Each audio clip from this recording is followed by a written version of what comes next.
well, welcome everybody. I might as well sit down as I'm all comfy and it's a cosy, intimate air. My name's Denise Baden. I'm Professor of Sustainability at the University of Southampton. And but I'm also, I guess, I consider myself a bit of a green activist at heart, and I use the university really as a platform for a number of different projects. And one of the things that worries me when you're working in the sustainability world is you can feel very busy. You're all talking to each other and sharing information and agreeing with each other, but actually you're just talking to yourselves. So I want to get out of that echo chamber. My particular interest is how to move beyond preaching to the converted and reach that wider audience.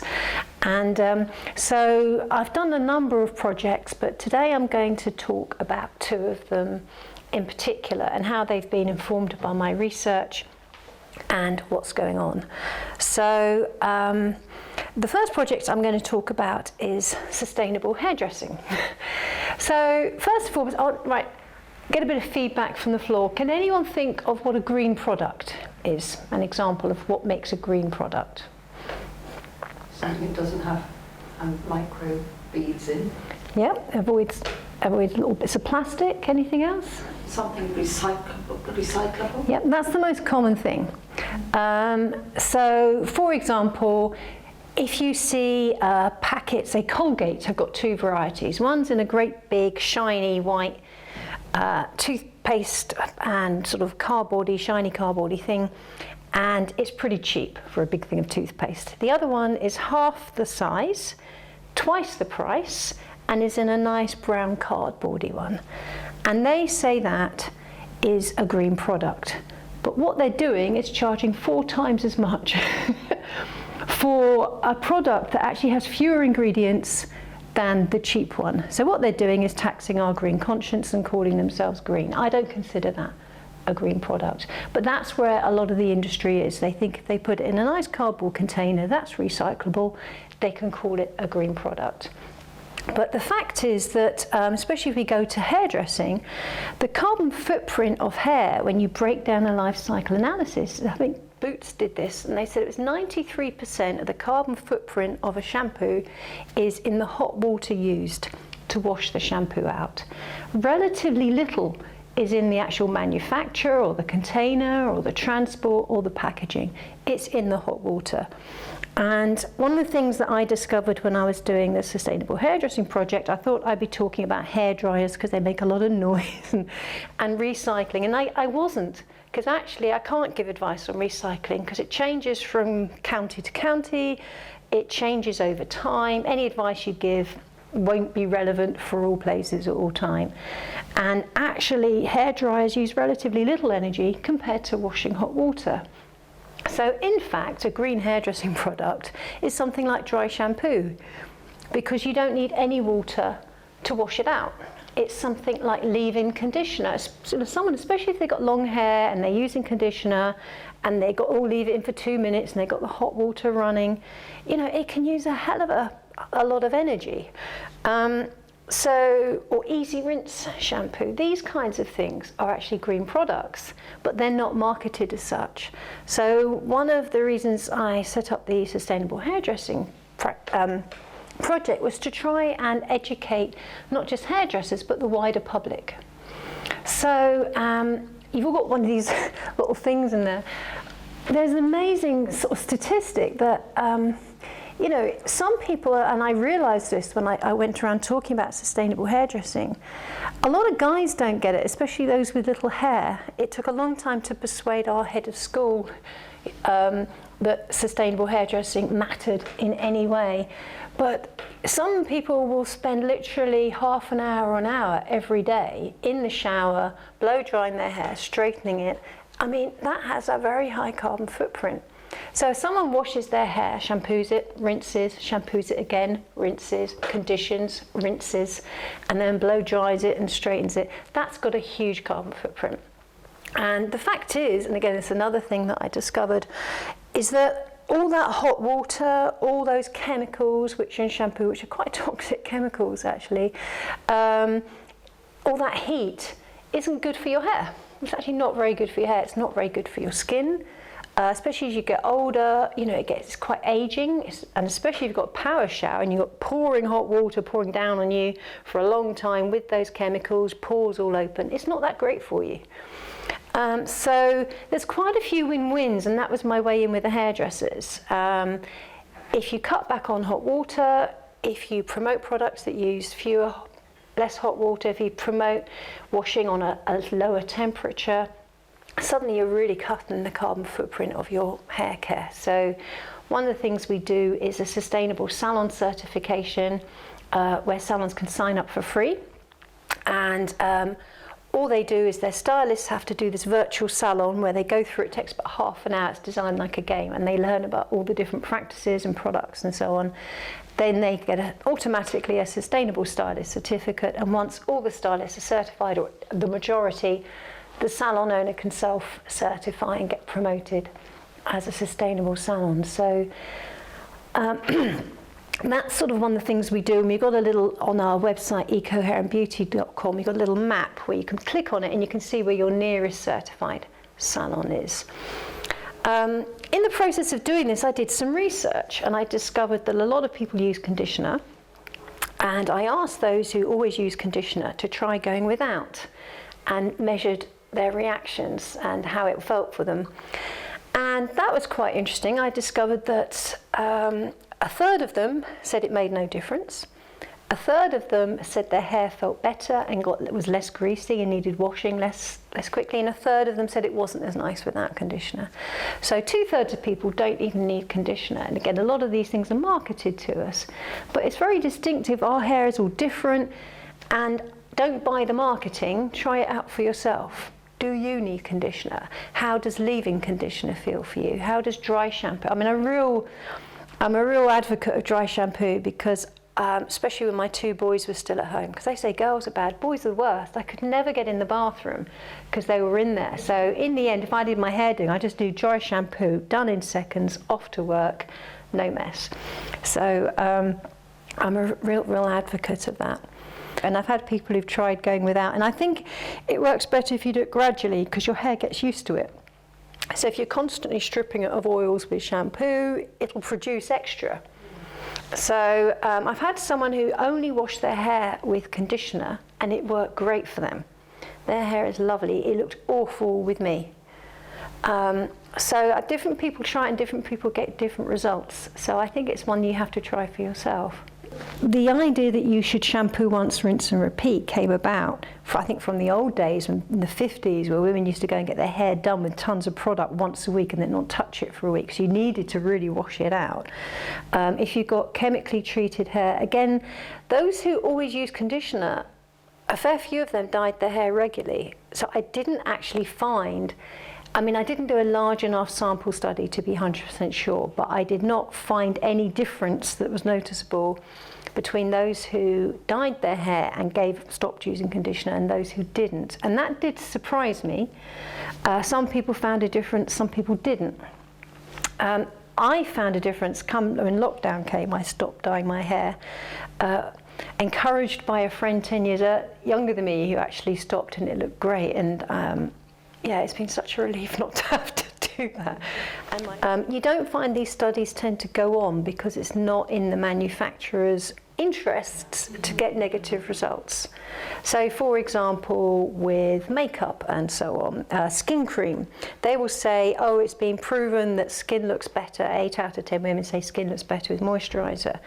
But that's after putting it on. Give it a week without moisturiser, and if you can see the difference, no one's done that. I have.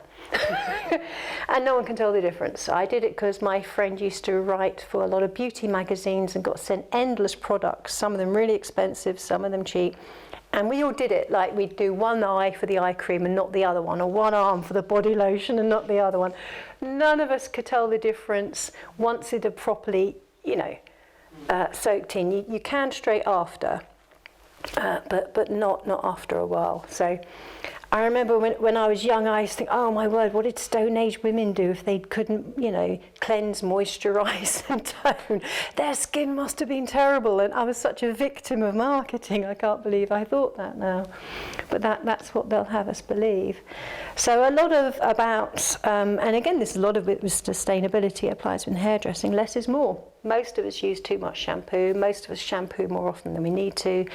And it doesn't do our hair any good, our skin any good, our bills any good, or the planet any good. So, and one of the ways in which I sort of promote these ideas is to look for these win-wins. And I discovered that a lot of it, in terms of promoting green behaviours, is not necessarily about raising awareness, and this is where actually that slide I had would have come in useful. But my background is as a psychologist, and the best known sort of model of behaviour or behaviour change is the theory of planned behaviour. And this was done by Atchison in 1985, and he said behaviour is the product of your attitudes towards it, like your awareness and knowledge, what other people are doing, so how is everyone else behaving, and how able you feel to do it. So if we're looking at, say, a behaviour like recycling, what's your attitude towards it? Will you be judged if you don't recycle, or approved of if you do? And is there a recycling bin available? And pretty well all climate change communications and sustainability advocacy focuses on raising awareness, on knowledge, on providing information. But actually, when you do the studies, the research says over and over again that there's a massive attitude behaviour gap. So most people, and I've got, I don't know how many dissertations I've marked to prove it, most people will say they will buy green products or products from an ethical company, all other things being equal. But they will all say that. But in reality, they'll buy according to price and quality and habit. So our attitudes don't actually drive behaviour. What drives behaviour is what everyone else is doing and how able we feel to do it. And this is a problem because when you look at all climate change communications, they only really focus on attitudes and information. Very few focus on norming the green behaviour. And very few focus on actually making people feel they can make a difference. In fact, some of the more alarmist communications can make you feel very, very inadequate and helpless. And you can get lost in a world of doom and sort of passive despair. And I've done a number of bits of research, but I was also interested in how green messages were framed would affect how people responded. So I was a little bit worried about the news. So I did a study and I looked at how people responded to news stories that showed the ocean being full of plastic, killing animals, and how they responded to stories about cleanup campaigns that had worked. And I found that the more constructive, solution-focused ones made people feel happier, more optimistic, unsurprisingly. But they also really made people more likely to say they would do something about it. And this is counterintuitive. I'm such a fan of David Attenborough and his documentary on plastic killing the whales, I know inspired a lot of change. A lot of hairdressers got in touch saying their clients were talking about it. But in my research, it actually was the positive stories of things that people were doing that made a difference that really led to behaviour change. And Was that based on revealed preference though, rather than stated preference? Stated preference. Yeah, I didn't actually test what they did. I just test how likely are you to campaign, to be more environmentally friendly, to, those kinds of things. Good point. And I replicated that finding across a whole range of contexts. And I'll move on to, because we're in a bookshop, I'll move on to fiction now. I was quite interested in climate fiction, which is quite dystopian, most of it. And I exposed, and I had quite a nice big sample size, over hundreds of people. They read 4 short stories, 2 of which were catastrophic focused and 2 of which were solution focused. And I asked them to, talk about how they felt after them and whether or not it would affect their behaviour. And again, I found that the positive stories really inspired people to want to mimic the positive role model, or say, I now think something can be done. I will do this too. Whereas the negative stories, some people switched off. Some people said, oh, it really makes you realise something should be done, but we probably won't do it. So, you know, there's a sense that something should be done, but there wasn't that same active sense, I will now do this. And again, that worried me, because almost all green-related fiction is catastrophic focus, is dystopian. So, for those reasons, I set up the Green Stories writing competitions to try and encourage people to write green solutions into their books. And it's been going since 2008. We've done 13 competitions now. We've got a book which we had a book launch here for, Resurrection Trust, of short stories, which is the first competition. But there was a consistent problem that even though I tell the writers, please focus on solutions, not problems, very few of them did. And partly because drama is conflict, you know, you can see why. But there was lots of stories, say, about someone going off to find rainforest loggers, whatever. But who's going to do that? You know, much better, actually, actions we can take are things like looking at where our food comes from, giving up meat, you know, avoiding products with palm oil and things like that. Just consuming less, these kinds of things. But very few of the authors actually wrote those solutions into their stories. So it's been said that if you can't find the book you want, then you have to write it yourself. And that gave rise to Habitat Man, which was inspired by actually a transition run project of this chap. He says he doesn't want to be named, so I won't, because Claudia's filming, but a lot of us here will know who I mean. You know, he retired early and set up the Green Garden Consultancy. And I was one of his first clients, and he came into my garden and he told me to chop down my bamboo and dig a pond and put native plants in that the birds and bees will like, and grow my lawn, and he's helped me install a water butt and a bat box. And he confessed to me that he feels helpless sometimes because there's so few gardens he can get round. He's just one man. And I thought, well, I can think of a way to share this with a wider audience. What a lovely story this would be. And I pictured it at first as short stories, but then he digs up a body in the garden, and then he falls in love, and before I know, I've got a proper story arc that demands a full-length novel. So that was lockdown. And we had the book launch here in November, and Habitat Man, as a book, I guess I called it an eco-themed rom-com. And the aim is to try and draw on all the research I've done to inspire green behaviours without anybody noticing. So, for example, there's the chapter on the polyamorist, which is actually based on a real person I know, where he visits the garden of a polyamorist, and while he's waxing lyrical over the composting setup, you know, the reader is hooked, waiting for her to make her move. There's the chapter with the body buried, and while he's talking about native plants and ponds and digging a pond and so on, you know, the reader's wondering about the body in the garden. There's the Wizard of Woolston, and, you know, the reader again is engaged by wondering what kind of magic and wizardry is going to happen.